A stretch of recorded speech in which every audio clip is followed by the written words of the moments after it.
로마서 말씀 듣도록 하겠습니다. 서로 판단하지 말라. 이 제목으로 같이 은혜를 나누기 원합니다. 오늘 말씀을 읽었습니다. 14장 전체를 우리가 읽으면서 떠올랐던 사람은 저는 루터였어요. 지금 그리스도인의 자유에 대해서도 얘기하면서 동시에 그 자유가 방종이 아니라 사랑으로 나가야 된다 이렇게 얘기하고 있는데요. 루터가 종교개혁 기간 중에 기간이라 종교개혁하면서 썼던 여러 가지 글들이 있습니다. 그 중에 대표적인 우리가 3대 논문이다 이렇게 표현하는 게 있어요. 그 중에 하나가 그리스도인의 자유라는 그 논문입니다. 논문이면 그 어려운 논문은 아니에요. 각주 달린 논문이 아니고 그냥 설교 같은 겁니다. 근데 로마 교황한테 보내는 편지와 같은 형식으로 썼어요. 근데 그리스도의 자유를 쓰면서 두 가지 명제를 가지고 나는 말하겠다 이렇게 하면서 이렇게 써내려갑니다. 첫 번째, 그리스도인은 전적으로 자유로운 만물의 주이며 아무에게도 예속되어 있지 않다. 그리스도인은 자유이다. 누구에도 예속되어 있지 않다. 이 누구에도 예속되어 있지 않다라고 여러분 생각할 때는 제일 먼저 권력을 생각해야 됩니다. 그 다음에 어떤 제도, 어떤 것이라도, 그렇죠? 두 번째 명제는 이겁니다. 그리스도는 전적으로 충실한 만물의 종이며 모든 사람에게 예속되어 있다. 정반대죠? 만물의 종이다 이거죠? 그리고 예속되어 있다 이거죠? 자유가 방종으로 가지 않는다. 더 철저한 사랑으로 나아간다. 그 어떤 수도자보다 우리는 더 사랑을 행한다. 이렇게 지금 가고 있습니다. 첫 번째 명제가 바로 그리스도인 자유라는 거죠. 14장에도 계속 나오고 있습니다. 그리고 계속해서 8장부터 그리스도인의 자유에 대해서 지금 사도 바울은 계속 외치고 있죠. 2절이죠. 어떤 사람은 모든 것을 먹을 만한 믿음이 있고 믿음이 연약한 자는 채소만 먹느니라. 어떤 사람은 모든 걸 먹을 만한 자유. 여러분이야 요즘 가리지 않고 먹지만 옛날 같으면 그렇지 않죠. 먹어야 될 게 있고 먹지 말아야 될 게 있습니다. 그렇지만 그리스도를 통해서 또 그리스도 계시를 통해서 모든 것이 다 선하다. 모든 만물, 모든 먹을 것이 다 선하다 이거예요. 대표적으로 유대인들은 부정한 음식들이 있죠. 돼지고기 같은 경우. 왜냐하면 되새김질을 않는다고 해가지고 돼지고기를 안 먹었습니다. 그리고 비닐이 없는 것은 먹으면 안 됩니다. 고등어 같은 건 못 먹어요. 그러니까 한국이 가장 좋아하는 돼지고기와 고등어를 여러분 못 먹을 뻔했어요. 근데 예수님께서 또 신약성경 말씀을 통해서 이제 모든 게 다 선하다 이거예요. 사실은 그래야 되죠. 왜냐면 돼지는 얼마나 기분 나쁘겠습니까? 고등어는 얼마나 기분 나쁘겠는데 한번 왜 부정해? 모든 게 다 선하다는 겁니다. 하나님의 교육적인 의도로 그렇게 하셨지만 이제는 계시가 다 밝혀졌는데 모든 게 선하다. 다 먹어도 된다 이렇게 얘기한 겁니다. 지금도 경건한 유대인들이나 이슬람인들은 안 먹습니다. 골라서 먹어요. 할랄이라고 해가지고 아주 그렇게 고기도 그냥 고기 안 먹죠. 아주 의식에 따른 정결한 거룩한 고기만 먹습니다. 오늘 TV로 보니까 저기 유대인 어디 식당에 가니까 이렇게 유제품 먹는 데하고 고기 먹는 데가 이렇게 따로 구분이 되어 있어요. 왜 그러냐면 성경에 어미와 함께 새끼를 같이 먹지 말라 이런 어떤 약간 인도적인 그런 조항이 있는데 유제품은 주로 우유나 달걀 이래가지고 새끼와 관련된 거랍니다. 그래가지고 따로 먹어야 돼요. 고기 먹고 저쪽 가서 우유 먹고 이런 식이죠. 그러니까 얼마만큼 먹는 것에 있어서 엄격한가. 지금도 유대인들은 이렇게 농담식으로 그러잖아요. 이렇게 햄버거 딱 주고 나서 그 햄버거 돼지 기름으로 튀겼는데 바로 토해내야 됩니다. 돼지를 안 먹는다고 그러죠, 여러분. 근데 이제는 먹을 수 있게 됐다는 겁니다. 그래서 여러분, 바울이나 루터에게 여러분 감사해야 됩니다. 이제 모든 걸 먹을 수 있는 자유가 주어졌다는 거죠. 먹지 못하는 음식 중에는 이것만 있는 게 아니고 제사 음식도 있습니다. 못 먹었어요? 물론 신자들이 우상 숭배는 금지입니다. 그러니까 우리가 어디 우상에게 절한다든가 우상 숭배를 간다, 그건 안 됩니다. 안 되는데 문제는 음식입니다. 음식. 우상에게 보통 옛날 시장에 나와 있던 고대 사회에 시장이라는 곳에 나와 있던 음식들은 대부분 다 신전에서 바쳤던 고기들이에요. 뭔가 의식을 치르고 이렇게 나온 고기이기 때문에 거룩한 고기가 없어요. 전부 우상과 관련된 제물입니다. 그러니까 이거 어떻게 해야 되느냐 이거요. 그래서 유대인들은 아예 채소만 먹었습니다. 대표적으로 그 다니엘과 세 친구들 얘기가 나오죠. 그게 바로 이 얘기입니다. 근데 왜 채소만 먹었느냐? 채식이 좋아서 했느냐? 그게 아니고 육식으로 된 고기들이 전부 다 신전에서 나온 것들이에요. 그래서 우상 숭배와 관련되어 있기 때문에 그 음식 못 먹겠다 이렇게 한 거죠. 근데 이제 뭐요? 제사 음식도 먹을 수가 있게 됐습니다. 왜 그러느냐? 그 사도 바울이 얘기했던 거지만, 말씀했던 거지만, 우상신은 없다는 겁니다. 신은 없어요. 이제 하나님만 한 분만 계신데, 우상신이라는 존재가 없는데, 그 존재에게 바쳤던 음식이 무슨 죄냐 이거예요, 이제. 아무것도 아니고, 그냥 음식일 뿐이에요. 그냥 우상과 관련된 아무것도, 왜냐면 우상신은 없기 때문에. 그래서 이제는, 아무거나 먹을 수 있는 그런 자유함이 우리들에게 주어졌죠. 우리 동양에서도, 우리나라에서도 제사 음식 잘 안 먹으려고 하는 약간 찝찝하죠. 그래서 나눠 먹고 막 그러기도 하는데, 우리들이 가지고 있는 담대한 믿음이란 결국은 뭐예요? 우상은 없다 이거죠. 아무것도 아니라 이겁니다. 그냥 먹어도 되는 겁니다. 그럴 뿐만 아니라 우리는 이제 시간의 속박으로부터도 이제 벗어나게 되었습니다. 시간, 날이죠, 날. 거기 5절에 되어 있습니다. 어떤 사람은 이 날을 저 날보다 낮게 여기고 어떤 사람은 모든 날을 같게 여긴다. 날이 있는데 어떤 날은 거룩해요. 예를 들면 안식일 같은 데는 굉장히 거룩하죠. 그래서 안식일을 지키기 위해서 정말 열심히 합니다. 또 어떤 날, 예를 들면 속죄일 같은 날, 속죄일 같은 날은 굉장히 더 거룩하게 이렇게 해야 되죠. 유대인들은 대속죄일 같은 때는 맨발로 다녀야 됩니다. 자기 이랬던 회개의 어떤 의미의 맨발로 다니는데, 옛날 기록에 의하면 그런 게 있습니다. 예루살렘에서 어느 대제사장이 아주 부유한 부인이 있는데, 자기 남편 진무하는 모습을 보러 가고 싶은데, 그 속죄일이라서 이렇게, 땅을 밟아야 돼, 맨발로. 그러니까 땅을 밟기 싫으니까 어떻게 했냐면 카페트를 깝니다.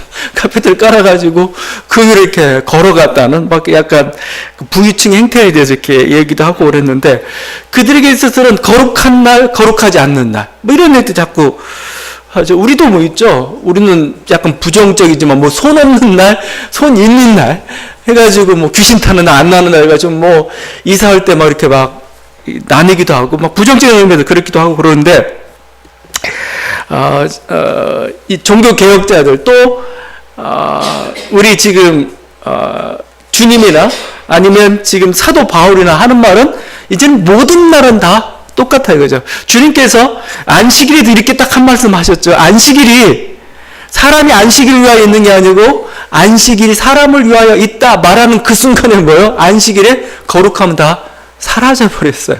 오히려 사람이 더 소중하고 이제 그 사람에 맞춰서 그냥 그 안식일도 있는 거고 이렇게 되는 거죠.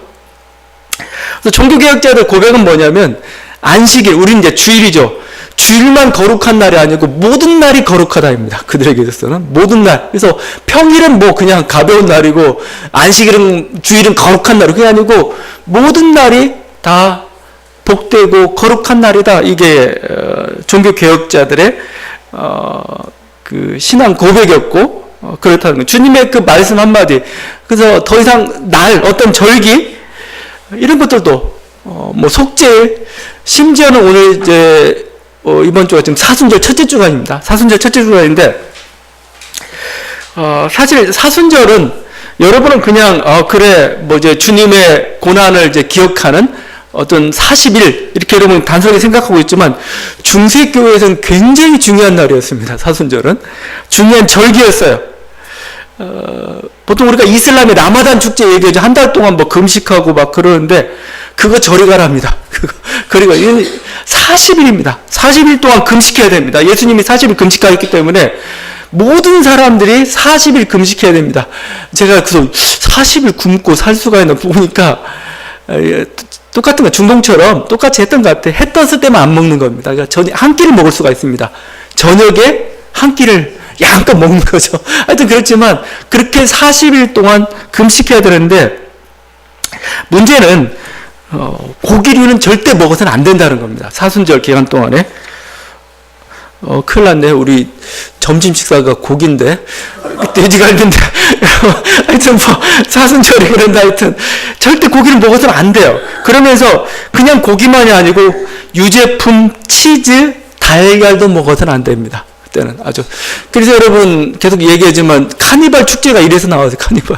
그러니까 사순절 시작하기 전에 실컷 고기 먹자요. 실컷. 그래서 막 먹고 이제 사순절 시작하는 거죠. 이제 40일 동안 못 먹으니까 막 이렇게 벌어졌습니다. 자, 그런데 이제 이 사순절과 관련된 유명한 사건이 하나가 있습니다. 찌빙글리라는 우리 찌빙글리라고 얘기하는데 이 사람도 기억해야 됩니다. 여러분 루터와 동시대 종교 개혁가입니다. 장로교회 아마 18점 정도 이렇게 생각할 수가 있는데 이 사람이 스위스의 그로스민스터라는 곳에 와서 이렇게 말씀을 이렇게 주임 신부로 온 겁니다. 와가지고 강해를 설교를 하는데 신약장 1장부터 쭉 마태복음 1장 쭉 강해를 한 겁니다. 그러다 보니까 사람들이 말씀에 비춰봐가지고 자기 어떤 헛된 것들을 다 이제 개혁해 가기 시작합니다. 그 중 하나가 사순절과 관련된 의식이었습니다. 이게 사순절에 고기를 먹는 게 과연 신약 성서가 성경이 얘기하는 그거냐 이거죠. 그 말씀이 아니라는 거였어요. 모든 음식은 다 먹을 수 선한 거고 또 뭐 특별한 절기가 있는 것도 아닌데 왜 이날만 우리가 금식해야 되느냐 이거죠. 그래서 그 성도들이 말씀 듣고 깨달아가지고 성도들이 모여서 어느 날 사순절 기간 동안에 그냥 공개적으로 소시지를 먹었습니다. 소시지 사건이라고 우리 소시지. 고기를 먹은 거예요. 먹으니까 그 사이가 그냥 발칵 뒤집힌 겁니다. 어떻게 사순절에 금기시된 고기를 먹느냐 막 하겠습니다. 찌빙글리도 그때 참여를 했습니다. 먹지는 않았다고 하지만 그가 1522년에 사순절 기간 중에 유명한 설교를 합니다. 그게 자유로운 음식 선택에 관하여 라는 겁니다. 자유로운 음식 선택에 관하여. 그래서 이걸 가지고 이렇게 설교를 합니다. 하나님 모든 것을 선하게 창조하셨기 때문에 특별히 금지할 음식은 없다. 왜 밥은 먹는데 왜 고기는 먹지 말라는 말이냐? 뭐 이런 거죠.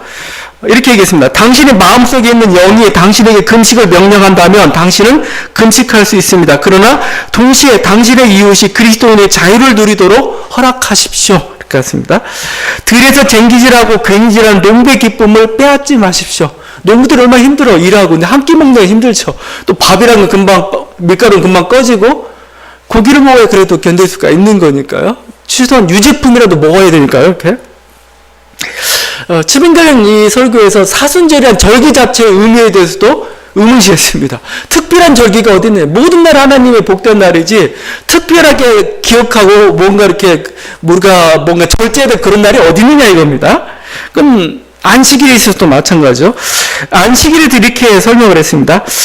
안식일은 그 주일이죠. 이런 겁니다.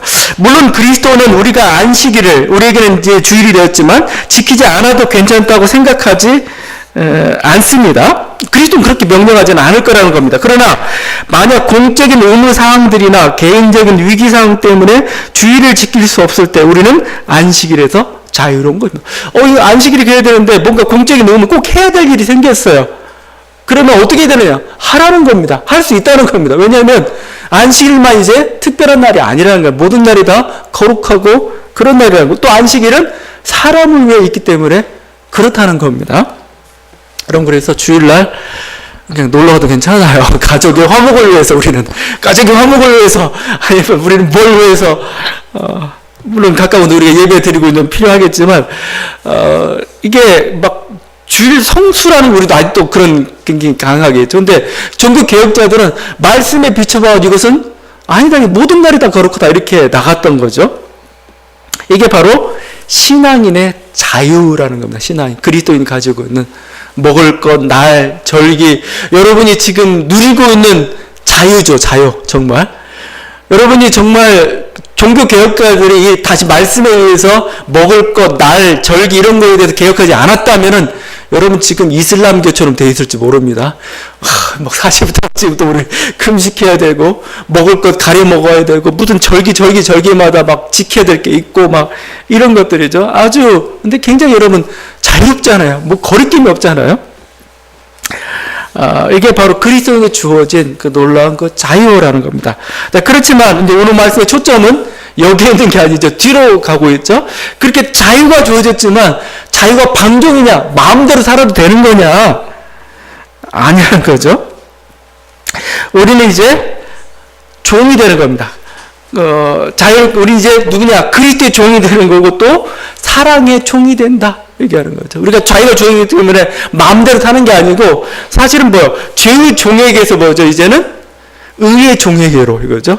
그리스도의 종에게로 정말 형제를 사랑하는 사랑의 종으로 이렇게 바뀌어져 가는 거다. 그걸 이렇게 얘기하고 있습니다. 루터의 그 그리스도인의 자유에 계속 이제 두 번째 명제로 넘어가면서 유명한 말씀 중에 하나죠. 이렇게 얘기합니다. 그러므로 마치 그리스도께서 자신을 내게 주신 것과 같이 나는 하나의 작은 그리스도로서 내 자신을 내 이웃에게 줄 것이다. 나는 내 이웃에게 필요하고 이롭고 유익하다고 생각하는 것 외에는 이 세상에 아무것도 행하지 않을 것이다. 이는 믿음을 통하여 나는 그리스도 안에서 모든 선한 것을 풍부하게 가지고 있기 때문이다. 이거죠. 나는 이제 작은 그리스도라고 얘기하고 있습니다. 그리스도를 통해서 이미 얻을 걸 다 얻었어요. 이미. 구원과 거룩함과 하나님의 자녀됨과 모든 자유, 모든 걸 다 얻었습니다. 이제 뭐예요? 그래서 방종하자 그게 아니고 이제 그리스도께서 모든 걸 주셨으니까 이제 뭐죠? 정말 즐거운 마음으로 자발적으로 뭐죠? 이제 사랑을 행한. 옛날 사랑은 뭐였어요? 의무였죠. 너 사랑해야 돼. 나 사랑하지 않으면 지옥 가. 항상 이런 의무감 속에 있는 그게 아니라는 거죠. 이제 이미 나는 뭐예요? 하나님의 자유함을 얻었습니다. 자유함을 얻은 자로서 뭐죠? 이제는 주님의 명령을 쫓아서 주님이 기뻐하시는 일 쫓아서 내가 즐겁게 이제는 헌신합니다. 자발적으로 헌신합니다. 이런 뜻을 가지고 있죠.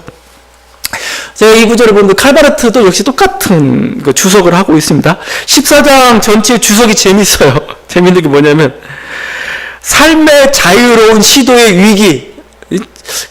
칼바르트 주석서는 그 제목이 모든 걸 다 결정하는 것 같아요. 삶의 자유로운 시도에 우리는 주어졌다. 우리는 자유가 주어졌다 이겁니다. 그렇지만 그것도 또 하나의 또 위기를 맞고 있다 이겁니다. 중간에 이런 대목이 있어요. 로마서 14장의 놀라운 반전. 여러분들 읽으면서 놀라운 반전을 읽으셨는지 모르겠는데 바울적으로 산다고 하는 것은 자유롭게 산다고 하는 것을 의미한다. 그러나 이제 마지막에 정지 가 우리와 만나게 되니 다시 한번 그 정지의 경고 앞에 우리는 서 있다. 이거죠. 정지. 그죠? 나는 자유롭게 해야 되니까 마음껏 날아갈 거야 하는데 갑자기 그만 잠깐 멈춰. 그죠? 잠깐 멈춰. 그게 다가 아니야. 라고 그죠? 너는 정말 자유하기 때문에 이제는 뭐요? 이제는 사랑의 종이 그리스도의 종의 모습을 보여야 된다. 이렇게 가고 있습니다. 7절에 되어 있죠. 7절에 누구든지 자기를 위하여 사는 자가 없고 자기를 위하여 죽는 자가 없도다. 우리가 그냥 자유라고 할 때 그냥 자기를 위하여 이렇게 하는 것이 아니라는 거죠. 내가 자유를 얻었다는 건 뭐예요? 이제는 죄의 종에서 의의 종에게 이제 예수 그리스도의 종이 되었다는 그런 의미다. 그죠? 우리 삶의 목적은 주님이 되죠. 8절입니다. 우리가 살아도 주를 위하여 살고 죽어도 주를 위하여 죽나니. 그죠?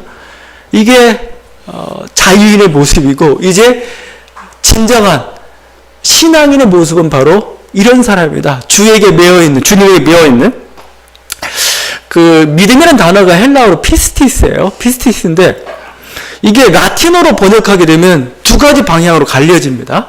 하나는 크레도고 하나는 피디스입니다. 근데 크레도는 뭐예요? 나는 믿습니다입니다. 나는 믿습니다. 나는 믿습니다. 어떤 교리 같은 게, 신념 같은 게, 이념 같은 게 있는 거죠. 나는 그것을 믿습니다가 크레도입니다. 그게 믿음이란 단어에서 나온 거죠. 근데 또 하나가 있어요. 피데스입니다. 피데스. 이건 오히려 로마인들이 많이 썼습니다. 그래서 이 믿음이란 단어를 이런 어떤 크레도처럼 번역할 거냐, 피데스로 번역할 거냐, 사실은 로마서를 해석할 때 굉장히 중요한 것 중에 하나입니다. 근데 피데스라고 할 때 뭐냐면 충성입니다. 충성. 어떤 누구누구에게 충성한다 할 때 그 충성입니다. 저는 보면은 14장 전체를 보고 지금 바울이 말하고 있는 것은 그 믿음은 뭐예요? 충성입니다. 나는 어떤 신념에, 믿음에 그 믿는다 그런 정도가 아니고 난 그분께 충성한다 이겁니다. 이게 믿음입니다. 믿음. 오직 의인은 믿음으로 말미암아 살리라는 거 결국은 뭐예요? 그리스도에 대한 충성 안에서 살아가고 있다라고 볼 수가 있습니다. 그게 살아도 주를 위하여 죽어도 주를 위하여 이렇게 되어 있는 거죠. 그런데 이 그리스도에 대한 충성하게 되면 그냥 우리는 너무 가볍게 너무 종교적이야? 너무 이렇게 여기 종교에 빠져 있어? 이렇게만 생각할 것 같은데 여러분 그리스도가 누구예요? 그리스도는 여러분이 생각한 어떤 신념보다 더 큰 분입니다. 여러분이 생각한 가장 큰 신념은 뭡니까? 어떤 이데올로기도 될 수 있겠지만 민족이라는 것도 하나 가장 큰 신념들이죠. 대부분 이렇게 우리 독립지사들 전부 민족이라는 신념 때문에 기꺼이 목숨을 바치는 것까지 했던 게 이 신념입니다. 그런데 그리스도는 누구예요? 그 신념보다 더, 민족보다 더 크신 분이라는 겁니다. 그리스도는 어떤 분입니까? 우리의 어떤 두려움이나 권력, 우리가 자유라고 얘기할 때 자유는 그렇게 주어지는 게 아니에요. 그래서 루즈벨트 이렇게 얘기합니다. 두려움으로부터의 자유, 빈곤으로부터의 자유, 억압으로부터의 자유, 이런 말을 쓰고 있습니다. 자유는 뭐예요? 내가 혼자 살 수 있다는 자유가 아니고 나 가난한데, 내가 배고픈데, 위협을 당하고 있는데 어떻게 그게 자유로워요? 근데 그리스도 안에는 뭐가 있습니까? 무슨 두려움으로부터 우리를 정말 지켜주십니다. 그분이 어떤 권력이나 어떤 가난이나 심지어 죽음까지도 뭐예요? 그거로부터 우리를 지켜주고 계십니다. 그죠? 바로 그분이라는 겁니다. 그분 안에 있을 우리가 진정한 자유를 누릴 수가 있다는 겁니다. 죽음으로도 우리가 지금 두려워하고 있는데 어떻게 우리 인생 속에서 우리가 어떤 결정들을 해낼 수가 있냐 이거예요. 아니라는 거지. 그리스도께서 주시는 그 놀라운 생명의 은혜가 우리를 죽음으로부터 지켜주기 때문에, 죽음으로부터 우리를 해방시키기 때문에 이게 그분 안에서 온전한 자유가 주어진다는 거죠. 또 그분을 우리가 보화라고 표현하고 있죠. 그분의 진정한 기쁨이 있고 그 안에 만족이 있고, 그래서 그리스도 안에서 자유, 그리스도의 종이 된다는 건 결국은 그게 자유라는 겁니다. 진정한 자유가 바로 거기에 있다는 거죠. 이거를 말씀 읽다 보니까 한용운 선생의 님의 침묵이 생각이 났습니다. 여러분 잘 알고 있는 시죠. 님은 같습니다. 사랑은 나의 님은 같습니다.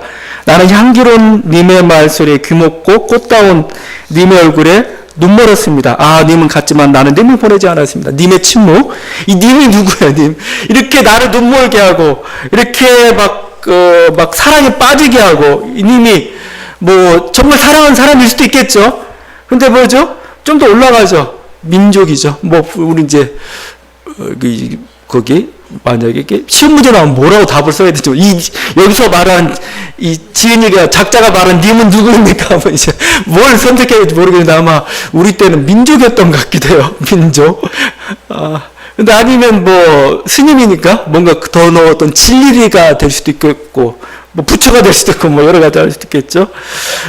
근데 지금 사도 바울의 고백은 우리 주님이라는 겁니다. 우리 주님. 그리스도죠, 그리스도.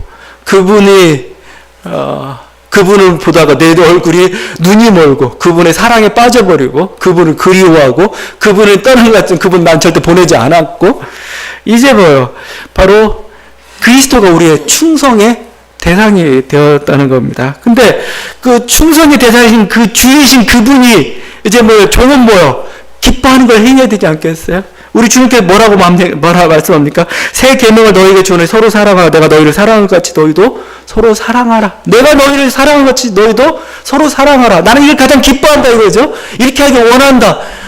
종은 주인의 뜻을 따라가야 되는 거죠. 주인이 그렇게 원하는데, 주인이 그렇게 기뻐하는데 우리는 그렇게 행합니다. 왜? 내 사랑하는 분이 원하는 거니까.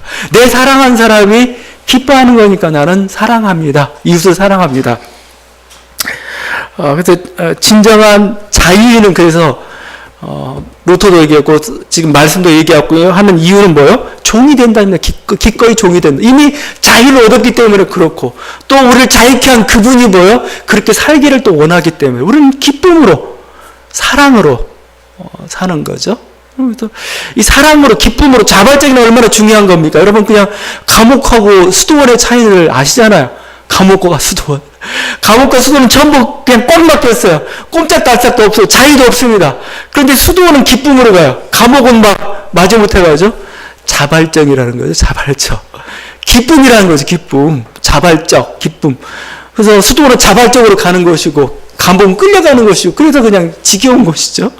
하지만 종이 되고 노예가 되는데 거기에 기쁨이 있습니다. 기꺼이 갑니다. 이게 우리들의 모습이라 그렇게 얘기했죠. 어떻게 보면 그 선한 사마리아인이 진정한 자유인의 모습과 선한 사마리아인. 왜 그러느냐? 왜 자유인이냐? 뭐 사랑을 행해서, 물론 그 사랑을 행한다는 그 자체 속에 자유인의 정신이 정말 나타나 있는 겁니다. 왜냐하면 이 사람은 강도 만난 자입니다. 이 사람은 지금 사마리아인과 대적된 하나의 유대인일 수도 있고 그런 존재입니다. 지금 주변엔 강도가 있을지도 모르고 내가 이것 때문에 내 시간을 뺏기고 내 물질이 뺏겨야 된다는 여러 가지죠. 근데 뭐죠? 선한 사마리아의 자유인은 결국 뭐예요? 그 사람 물질상의 위협, 어떤 민족 간의 장벽이나 차별, 강도의 위험, 자기 시간을 뺏기는 그런 모든 것들부터 자유로운 존재예요. 그냥 사랑을 행합니다. 그래서 그게 자기를 구속하지 않아요. 나의 어떤 안전이나 나의 어떤 선입관이나 나의 어떤 그런 것들이 뭐요? 이 사랑을 행하는데 구속이 되지 않아요. 반면에 레위인 제사장 이 질문한 그 율법 교사는 어떻습니까? 모두들 노예라고 볼 수밖에 없습니다. 그들은 율법에 아니면 편견에 어떤 세력에 어떤 업무나 어떤 두려움에 포로가 되어 있는 사람들. 그러니까 뭐요? 사랑을 행하지 못한 거예요. 내가 지금 여기서 사랑을 행하면 나는 지금 누구한테 율법을 가르쳐야 되는데 난 지금 제사를 행해야 되는데 그러다 보면 갑자기 뭐요? 이게 피를 묻히고 안 돼. 부정해서 아니면 뭔가 이렇게 저 사람은 안 좋은 사람인데 저 사람은 죽어 마땅한 사람인데 여러 가지 편견과 그 모든 것 때문에 결국은 그게 노예죠. 사랑해가지 못한 겁니다. 진정한 자유인의 모습에 대해서 얘기하면서 이 진정한 자유인은 자기도 자유인일 뿐만 아니라 상대방도 자유인이고 나도 그리스도의 종인 반면 또 상대방도 그리스도의 종이라는 그것으로부터 나와야 되는 겁니다. 그래서 상대방에 대한 비판은 조심해야 되는 겁니다. 오늘 그 읽은 말씀에 계속 반복되고 있습니다. 3절이죠. 먹는 자는 먹지 않는 자를 업신여기지 말고 먹지 않는 자는 먹는 자를 비판하지 말라. 4절입니다. 남의 하인을 비판하는 너는 누구냐? 10절입니다. 네가 어찌하여 내 형제를 비판하느냐? 어찌하여 내 형제를 업신여기느냐? 13절 다시는 서로 비판하지 말고 계속 얘기했어요. 특정 음식을 먹을 수 있느냐 없느냐, 어떤 날이 중요하냐 거룩하지 않느냐, 이거는 굉장히 신학적인 논쟁이 될 수가 있습니다. 실제. 근데 또 바울의 어떤 뭔가 이렇게 진리에 어긋나는 것에 가열차게 아주 열심히 다 싸웠던 사람입니다. 그런데도 불구하고 바울은 이것을 그냥 용납하라고 얘기하고 있어요. 왜 그럴까요? 이게 진정한 자유함입니다. 진정한 자유함. 왜냐하면 더 이상 바울에게 있어서는 음식이나 날이 중요하지가 않아요. 그 아무것도 아니라는 걸 알았습니다. 아무것도 아닌 것 가지고 싸울 필요 없다는 거예요. 이제 저거 아무것도 아닌데 먹어도 그만, 안 먹어도 그만인데, 지켜도 그만, 안 지켜도 그만인데 뭐 저것까지 이렇게 싸워. 그냥 더 중요한 건 뭐예요? 형제간에 이웃간에 화목이다, 화평이다 이거죠.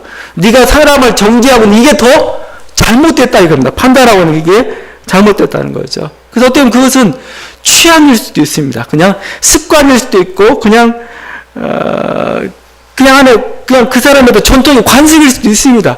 우리 그걸 존중해 줘야 되죠. 우리들이 대부분의 우리 싸우는 이유 중에 하나는 진리 문제로 여러분 싸우지 않아요. 그렇잖아요. 대부분 진리 문제는 아닙니다. 거의 뭐 취향이나 어떤 정책 아니면 노선이라고 할 수도 있고, 정책과 노선이 진리는 아니잖아요. 다른 사람이 더 중요하게 생각하는 게 있고 또 내가 더 중요하게 생각하는 게 있고 막 그럴 거 아니겠습니까? 근데 그거 다르다고 막 그냥 넌 잘못됐다는 식으로 이렇게 비난하고 비판하고 이래서 안 된다는 거죠. 자, 근데 그 지금 중요한 원리 중에 하나 이런 게 이렇게 말씀하고 있어요. 바울이 이런 왜 비판해야 되냐 않느냐라고 하면서 네가 틀릴 수도 있겠다 하지만 이런 얘기합니다. 그 사람은 뭐 주인이 따로 있다는 거예요. 네가 비판할 수 있는 권리가 없다는 겁니다. 거기에 남의 하인이라고 표현, 남의 종, 남의 하인 이렇게 표현했습니다. 우리 한 사람 한 사람 이제 주님의 종이에요. 주님의 종. 우리는 주님과만 상대합니다. 이제 하나님과만 상대한다는 이것은 어떤 뭐 그냥 다른 얘기가 아니고 그 사람 존재 자체가 소중하다는 그런 의미입니다. 이렇게 얘기합니다. 막 판단한 그 사람에 대해서 이렇게 얘기합니다. 만약에 다른 종이 있어요. 그 종을 막 뭐라고 합니다. 그러면 제일 먼저 화를 낸 사람이 누구냐면 주인이에요. 그러니까 우리 아들딸이 있는데 누가 아들딸에 대해 뭐라고 하면은 아들딸이 잘못했음에도 불구하고 아버지가 화나요. 갑자기 부모가 화가 나요. 내 딸인데 왜 네가 왜 그래? 내가 책임질게. 이렇게 가는 거죠. 마찬가지입니다. 고교는 이렇게 얘기했죠. 먹는 자를 비판하지 말라. 이는 하나님이 그를 받으셨다 이겁니다. 네가 먹는다. 아유 저거 아직도 자유롭지도 못하고 저거 아주 전통과 인습이 아주 쩌들어 있고 막 이렇게 얘기하는데 판단하지 말라 이거. 왜냐면 하나님이 그 존재를 받으셨다 이겁니다. 하나님이 뭐요? 네가 뭔데 내 종한테, 내 아들한테, 내 자녀한테 큰 소리 치냐고 이렇게 할 거라는 겁니다. 이건 마찬가지입니다. 내 자신도 내 스스로를 판단 못합니다. 왜? 하나님이 나를 받아주셨는데, 하나님이 넌 괜찮은 사람이야. 너는 그냥 하나님의 자녀야. 너는 그냥 하나님 뜻이 있고 네가 실수하고 뭔가 잘못하고 어렵고 뭐 그럴 수도 있겠지만 난 널 사랑한단다 이거죠. 이렇게 나를 받아주고 있는데 뭐요? 내 스스로가 나는 아니야 라고 얘기하는 것도 사실 우리가 그걸 교만이라고 얘기하죠. 반대도 교만일 수도 있겠지만 너무 겸손한 것도 사실은 교만인 거죠. 왜냐하면 중요한 하나님인데 하나님이 나를 받으셨는데 하나님 나를 옳다고 하시는데 그거에 대해 내가 뭐라고 어떻게 판단하냐 이거예요. 이게 사실 인간 존엄성의 사실은 근거이기도 하고 그렇습니다. 다른 사람은 타인은 그리스도의 종이고 하나님의 사람입니다. 그래서 내가 함부로 대할 수도 없고 함부로 판단할 수도 없습니다. 그렇다면 뭐 내가 한 사람을 평가한다는 거 뭐 마치 그가 믿는 하나님을 평가하듯이 조심조심해야 되는 겁니다. 에베소서에서 이런 말씀을 줍니다. 노예 그 주인들에게 상전이죠. 상전들에게 주는 그 교훈에 이렇게 전합니다. 상전들아 너희도 그들에게 이와 같이 하고 위협을 그치라. 이는 그들과 너희의 상전이 하늘에 계시고 그들과 너희의 상전이 하늘에 계시다 이거죠. 네가 종이라고 네 마음대로 하지 말라 이거예요. 그 종의 상전인데 하나님이라는 겁니다. 너도 물론 하나님의 종이고 이거죠. 그러니까 내 종인데도 불구하고 난 함부로 못해요. 왜냐하면 그는 동시에 하나님의 종이고 하나님의 종이 된 게 더 무거운 겁니다. 우리는 그렇게 봐야 되는 거죠. 우리 자녀가 있어요. 우리 함부로 못해요. 왜냐하면 자녀의 부모가 있어요. 자녀의 아버지가 있어요. 우리는 우리가 하나님이라고 하죠. 자녀의 주인이 있어요. 우리 아이들의 그 주인이 있는데 뭐요? 우리가 함부로 그것을 얘기할 수가 없는 거다. 조심조심해야 되는 겁니다. 이것도. 그럼 우리 옆에 있는 그 형제들. 그래서 우리 사이에는 정말 어떻게 보면은 그리스도가 들어가는, 그러니까 인간과 인간 사이에서는 그냥 둘이 만나면 뻑뻑하고 우리 어떻게 할 수가 없습니다. 근데 이제 인간과 인간 사이에 그리스도가 항상 들어가 있는 그리스도. 우리는 뭐요? 그리스도를 통해서 그 인간을 바라봅니다. 그 인간. 그죠? 나는 내가 보기엔 굉장히 안 좋은 인간이지만, 싫은 인간이지만, 그리스도께서 그를 사랑하셨어요. 그러니까 나도 사랑해야 되는 거죠. 내가 보기엔 별론데, 그를 그리스도께서 정말 존귀하다 얘기하고, 그를 의롭다고 받아주고 있습니다. 뭐죠? 그러면 내가 어떤 판단할 때 조심할 수밖에 없어요. 예의를 갖출 수밖에 없는 거고, 존중할 수밖에 없는 거죠. 그게 장애이든, 그게 어떤 혈통이든 뭔가 차이든 우리는 그걸 가지고 평가해서 왜냐하면 그분의 하나님이 있기 때문에 그런 거죠. 그래서 여러분 물론 이것 때문에 우리가 전혀 어떤 진리 그러니까 참과 거짓에 대해서 비판하지 말라 그건 아닙니다. 바울은 어느 누구보다 그렇게 싸웠던 사람입니다. 근데 그게 아닌 게 있어요. 우리 인간 관계 대부분 아닌 겁니다. 여러분. 그러니까 정말 참과 진리의 문제 의와 불의의 문제는 보여요. 진짜. 그건 얘기해야 되고 비판해야 됩니다. 그 사회가 됐든 교회가 됐든 뭐 어떤 목회자가 됐든. 그런데 그렇지 않은 것들이 대부분이에요. 우리 인간 사회 속에서는. 여러분 보면 알잖아요. 단순히 자기한테 편견일 수도 있고 자기의 정치적 노선의 차이일 수도 있고 조금 그 정도 차이입니다. 그때는 뭐요? 비판하지 않는 게 좋습니다. 그 마더 바실리아라는 분이 기도문이 이런 게 있습니다. 자기의 권리를 포기하더라도 화평을 택하라. 그리하면 네가 하나님의 친구가 될 것이다. 만약 네가 비판하는 자리에 서 있다면 하나님 나라를 건축할 수 없고 오히려 이를 파괴하느니라. 그죠? 비판과 책망, 뭔가 정죄가 사람을 세우지는 않는 것 같아요. 사람을 바꾸질 않습니다. 사람을 바꾸는 게 정말 바꿀까? 내 말 한마디로.